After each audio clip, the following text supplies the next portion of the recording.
Então, eu sou a Maria, tenho agora 27 anos. Eu cresci na Figueira da Foz, depois fui para Coimbra, estudei Direito e, entretanto, fiz o mestrado e depois entrei para o doutoramento e agora dou aulas na Faculdade de Direito da Universidade de Coimbra. E o meu doutoramento é exatamente sobre a matéria do direito do clima, sobre alterações climáticas e o cruzamento das questões relacionadas com a crise climática e o direito, o que é que o direito pode fazer quanto a isto. À medida que eu fui também crescendo, eu, como disse, cresci na Figueira, mas a minha família paterna é de uma vila aqui na zona de Coimbra, Góis, que também é sucessivamente afetada pelos incêndios. E então, desde pequenina que eu fui sempre tendo muito esta ambivalência entre, por um lado, o que é o campo, o que é o mundo mais rural e também um contacto muito próximo com a natureza e, por outro lado, estar a crescer numa cidade de média dimensão, perceber também a diferença entre o mundo urbano e o mundo rural, as diferentes experiências das pessoas. E estando na Figueira tive também uma proximidade sempre com o mar, que é para mim uma das coisas mais importantes da minha vida, essa possibilidade de estar próxima do mar. E o mar também me ensinou muito quanto à urgência da crise climática.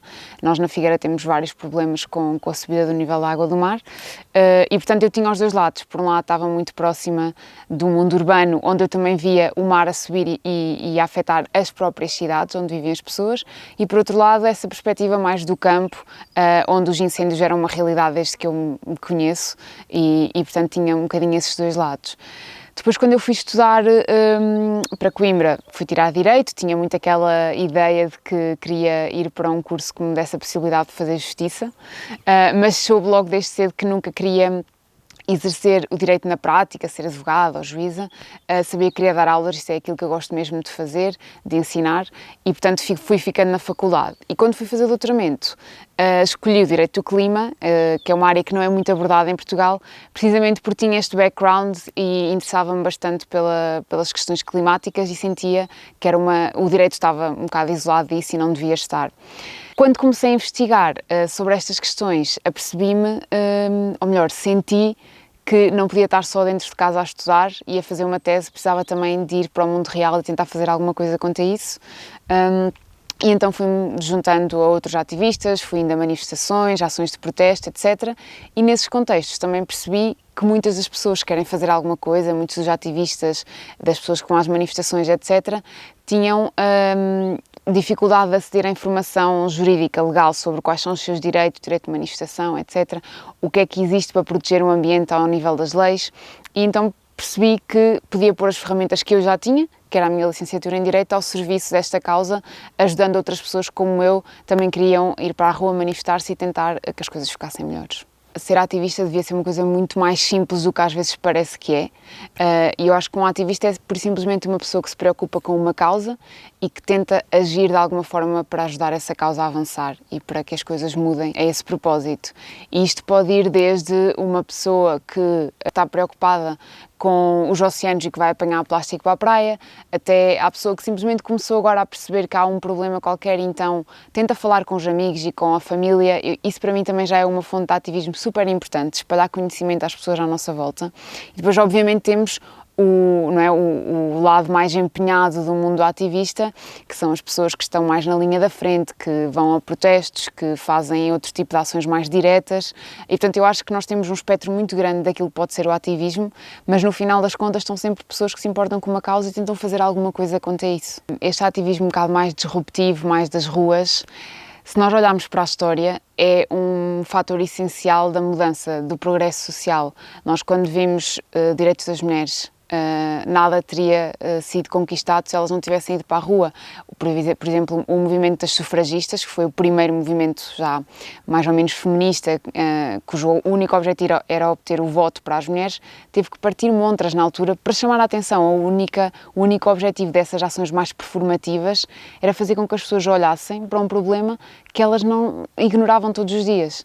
E a seguir temos, por exemplo, os movimentos dos direitos civis na América em relação às comunidades negras. Todos os grandes ativistas que nós hoje reconhecemos, como Martin Luther King, foram pessoas que tiveram que fazer ações de desobediência, porque se não lhe era, por exemplo, permitido aceder a determinados locais que eram só de pessoas brancas, onde só podiam aceder pessoas brancas. A partir do momento que ele estava lá, estava a incumprir uma lei e ao mesmo tempo estava a chamar a atenção para toda a gente. De repente as pessoas ficavam, realmente não faz muito sentido que esta pessoa não possa aceder àquele local. Dá uma perspectiva nova sobre os assuntos. Eu acho que no momento em que nós estamos, em que muita gente se calhar vive a sua vida como consegue viver num dia-a-dia que já é super apressado, ninguém se apercebe da catástrofe climática que está a desenrolar-se, e as ações mais disruptivas que nós vemos hoje em dia têm como principal objetivo fazer com que as pessoas parem, porque de repente são forçadas a ter que parar um bocado o seu dia-a-dia super apressado e pensar para onde é que nós queremos ir, qual é que é o futuro que nós queremos construir. E tudo isto, o facto das pessoas de repente terem que parar, no final do dia é o que vai fazer com que, quando as pessoas vão votar, se calhar já vão votar com uma consciência diferente. Quando há uma petição, um projeto de lei que é importante, se calhar as pessoas já se vão interessar um bocadinho mais. Os telejornais vão abrir muito mais espaço para as questões climáticas quando há alguém a causar transtorno nas ruas, e portanto criar esse espaço todo é super importante para que depois nós possamos socialmente criar novas políticas, novas leis e ir evoluindo, e no fundo isso foi sempre o que nós vimos até aqui. Teve que haver sempre alguma linha da frente para trazer tudo o resto atrás. Um efeito muito importante destas ações mais disruptivas é que elas movem de alguma forma o quadro dentro do qual nós estamos a pensar, enquanto público em geral, ou seja, nós de repente temos um conjunto de pessoas, por exemplo, a fazer um bloqueio de estrada, que vai chatear muita gente e há muitas pessoas que de facto não concordam com esse tipo de ação. Mas porque temos ali uma ação super radical, muito mais disruptiva, isso vai fazer com que a seguir, se calhar, um outro grupo mais moderado, que tenha uma proposta de lei, por exemplo, ou que tenha iniciativas quanto aos transportes públicos, à democratização da energia, etc. Essas propostas de repente vão parecer muito mais aceitáveis para grupos de pessoas para as quais inicialmente essas propostas não iam ser interessantes. Mas porque agora temos essa comparação com um outro tipo de ação muito mais extrema. E de repente, por exemplo, a questão climática ou a questão ecológica, ambiental, ser uma matéria que a nossa Assembleia da República tem que dedicar tempo, já passa a ser muito mais aceitável para a maioria dos cidadãos, que pensam é melhor que seja o Parlamento a tratar disto do que serem aquelas pessoas que estão ali a bloquear a estrada. E arrastar esse quadro pelo qual as pessoas olham para o problema também é muito útil e está amplamente estudado que isto de facto acontece. As ações mais radicais muitas vezes criam espaço para os projetos moderados terem uma aceitação melhor pelo público do que teriam antes das ações radicais. O ativismo ambiental, em específico em Portugal, ambiental e climático, acho que nos últimos anos tem tido um papel muito importante de dinamizar a sociedade civil em Portugal, o público em geral, as pessoas, porque eu sinto que nós em Portugal ainda, se calhar um bocadinho a herança de um período de ditadura tão longo, as pessoas têm muito medo de ir para as ruas, não temos muito essa tradição. Nós olhamos para países como França, como a Alemanha, onde as pessoas vão para a rua em massa e nós cá não temos muito isso. E isso tem sido um bocado posto em marcha com o ativismo ambiental e climático. Nós vimos em 2019 aquelas manifestações na sequência do início da greve da Greta Thunberg. O protesto climático na altura foi um dos maiores protestos que nós já tivemos, imensos jovens na rua por um planeta melhor, não é? E portanto eu acho que desse ponto de vista tem sido muito bom de repente esta questão também nascer em Portugal, o ativismo de rua, das pessoas quererem ir para a rua. E por outro lado, acho que o tema é muito mais discutido e nós temos visto, mesmo a reboque um pouco destas ações mais radicais, de repente nós temos comentadores a fazer um espaço de comentário onde estão a falar só sobre isto era impensável antes. Ninguém ia abrir um telejornal, um espaço de comentário para se falar sobre problemas ambientais, não acontecia. E então acho que isso é um efeito positivo, está mais nas pessoas, as pessoas estão mais preocupadas, estão mais atentas, falam mais sobre isso, pelo menos o tema está a ser falado e eu acho que esse é o primeiro ponto. Se nós queremos viver em democracia e criar políticas, as pessoas têm que falar, as pessoas têm que debater os temas e portanto isso para mim é um avanço muito significativo. Por outro lado, o facto de nós termos pessoas na rua a trazer os meios de comunicação social, etc., também faz com que os representantes políticos comecem a importar-se mais com estes temas, porque de repente tem uma grande camada da população que são jovens, que são os eleitores do futuro, que querem saber. E, portanto, um político já não pode simplesmente ignorar a questão climática ambiental. Qualquer partido que não apresente nada sobre esta matéria hoje em dia vai ser apontado por isso mesmo. Então, acho que isso é uma diferença significativa que nós vimos em Portugal. esta matéria específica das alterações climáticas, etc., corre o risco, de facto, de cair numa narrativa muito do apocalipse, que desinteressa às pessoas, desde logo, porque ninguém está interessado em ouvir falar do fim do mundo. É demasiada tensão, demasiada ansiedade e as pessoas não querem isso para a vida delas, que são vidas que já são difíceis, obviamente. Acho que isso é de facto um problema. Se calhar agora nos últimos tempos esteja a difundir-se um bocadinho mais, porque as pessoas estão fartas de crises, ou seja, nós vamos chegar a elas e dizer-lhes, olhem, mais uma crise, a crise climática em cima da crise económica, das guerras, etc. E as pessoas não querem ter mais uma crise com a qual têm que lidar. E por isso mesmo, também me parece que é super importante nós mudarmos um bocadinho a narrativa, não tanto do drama que é e daquilo que pode ser uma catástrofe no futuro, e que em alguns sítios já é o presente, não é? Mas se calhar também pensarmos mais é o que é que nós podemos fazer. O próprio conceito de justiça climática é um conceito muito poderoso, porque ele, mais do que a questão das alterações climáticas, que é só uma coisa má, não é? É um problema. A ideia da justiça climática é que nós, para superarmos as alterações climáticas, podemos criar uma sociedade mais justa. E, portanto, não é só uma questão de está tudo mal e vamos entrar em colapso, mas é assim, que tipo de sociedade alternativa é que nós podíamos ter, que era melhor para as pessoas e melhor para o ambiente. E acho que o conceito de justiça climática pode trazer essa narrativa um bocado mais positiva de não nos vamos focar no drama que nós estamos a viver, mas sim focar para onde é que nós queremos ir, que tipo de sociedade é que nós queremos criar, porque o mundo certamente pode ser muito melhor do que aquilo que nós temos agora. A mensagem que tem que passar é de que justiça climática é uma vida boa para toda a gente. Não é o contrário, porque às vezes também passa um pouco aquela narrativa de que nós, para fazermos alguma coisa quanto à questão das alterações climáticas, temos todos que passar a viver pior. E isso obviamente nunca vai trazer apoiantes para dentro da causa, nunca vai fazer com que as pessoas se interessem. A ideia da justiça climática é precisamente conseguir que toda a gente tenha uma vida boa, não só uma vida que tenha os mínimos, mas uma vida boa. E acho que nós, quando começamos a desconstruir isto, isso torna-se muito claro para as pessoas. Por exemplo, nós falamos de transportes, a importância do transporte público, que é uma das...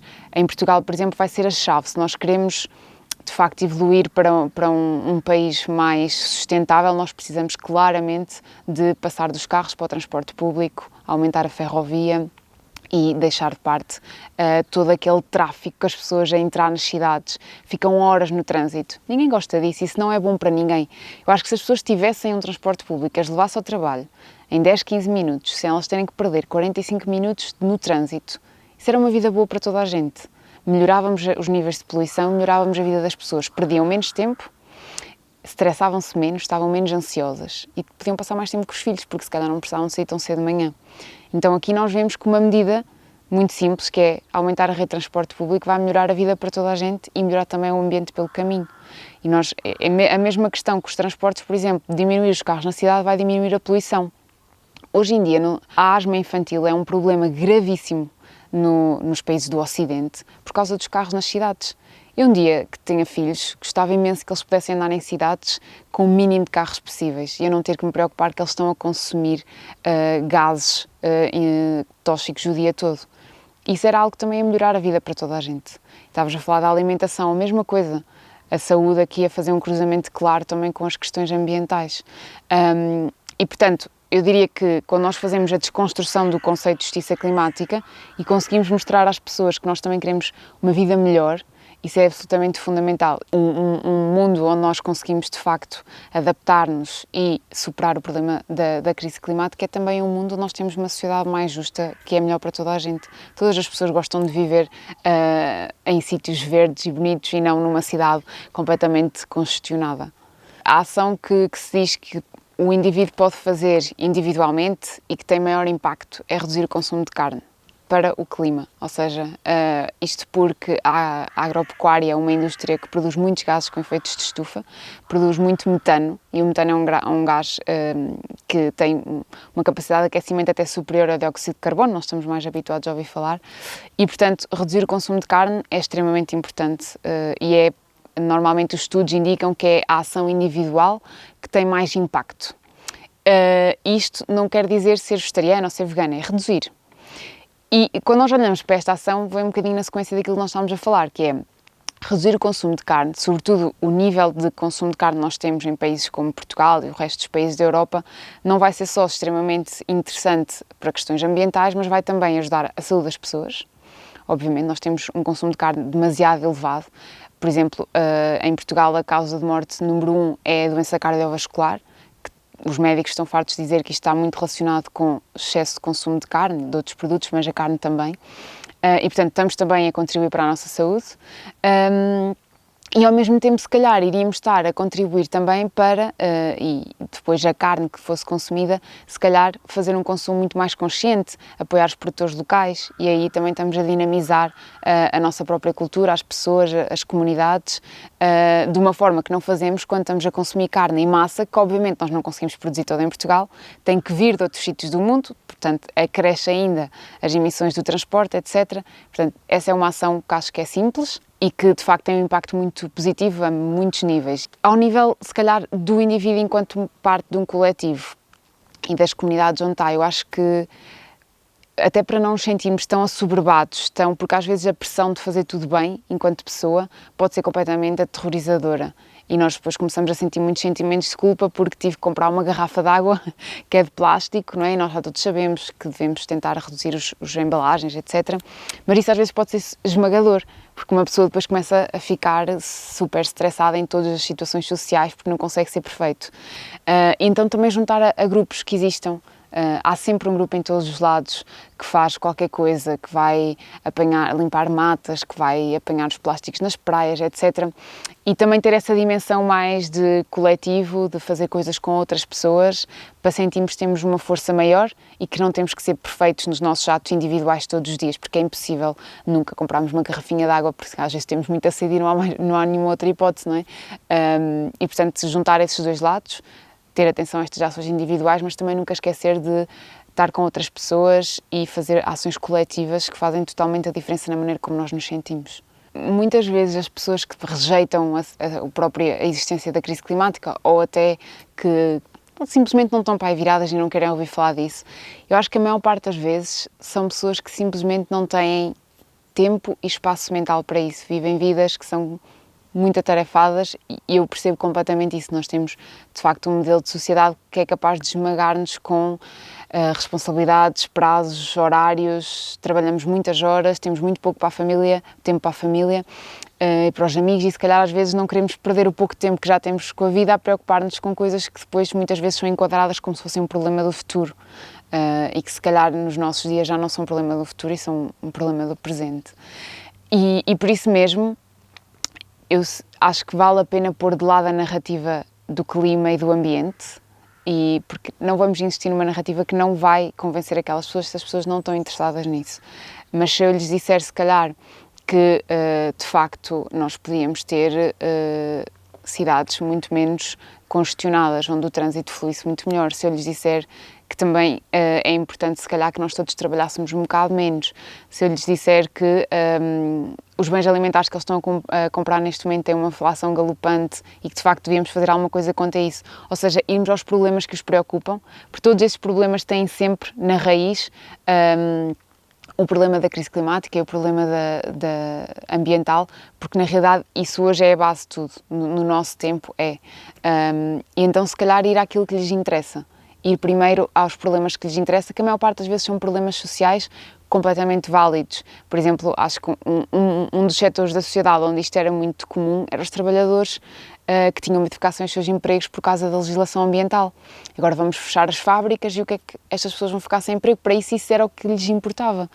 E isso é obviamente legítimo. Aquelas pessoas têm o seu emprego, do qual depende o seu dia-a-dia, pôr comida na mesa em casa, e portanto, isso é o que lhes importa, não lhes importa agora as emissões da fábrica onde eles trabalham.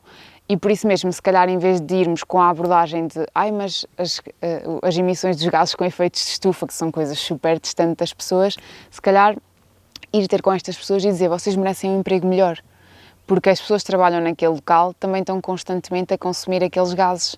Então, têm empregos que, de facto, são muito pouco dignos nas condições que oferecem.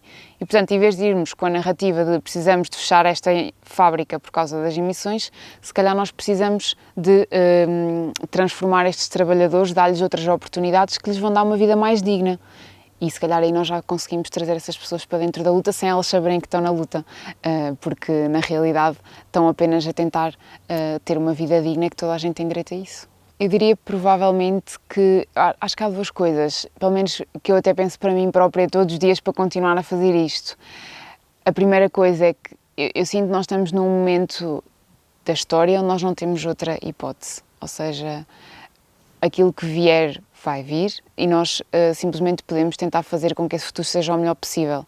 Acho que isso é uma ideia interessante para nos levantarmos todos os dias, ou seja, há muita coisa que já é imparável no momento onde nós estamos, os cientistas estão fartos de alertar especificamente em relação a isso, e nós vemos todos os anos as ondas de calor, neste momento estamos em janeiro com temperaturas acima dos 20 graus há mais de 15 dias, isto é absolutamente anormal, e portanto nós não temos propriamente outra hipótese, podemos simplesmente resignar-nos, e isto é o que vai ser, ou nós podemos tentar fazer qualquer coisa melhor, construir qualquer coisa melhor. E eu gosto de acreditar que essa segunda opção nos dá mais vontade de levantar da cama do que pensar que o mundo está arruinado e que, portanto, aí acho que simplesmente não me ia levantar da cama, por um lado. Então é essa ideia de que nós não temos outra hipótese e, portanto, vamos à luta, senão a alternativa seria a paralisia total e é uma vida que não interessa ser vivida, uma vida de paralisia. E, por outro lado, um bocadinho também na linha daquilo que nós temos falado aqui, acho que há qualquer coisa de muito que nos dá uma energia muito diferente quando nós sentimos que estamos a fazer alguma coisa, que estamos ao serviço de alguma causa. Eu sinto que isso muda a maneira como nós vemos o mundo e a maneira como nós estamos no mundo. Sentir que estamos de facto a lutar por alguma coisa que vale a pena.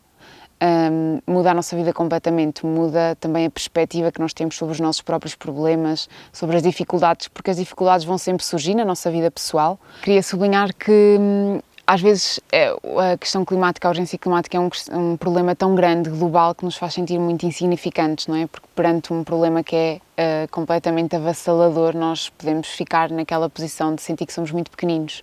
E o que eu tenho sempre sentido é que, às vezes, fazer os pequenos gestos é a forma mais poderosa de combater essa sensação de impotência e de insignificância. É em fazer qualquer coisa que nós acabamos por nos sentir, por muito pequenina que seja, que acabamos por nos sentir muito mais poderosos do que quando simplesmente ficamos paralisados por nos sentirmos muito pequeninos perante um problema tão grande. Então, fazendo as pequenas coisas são as coisas mais importantes. Okay.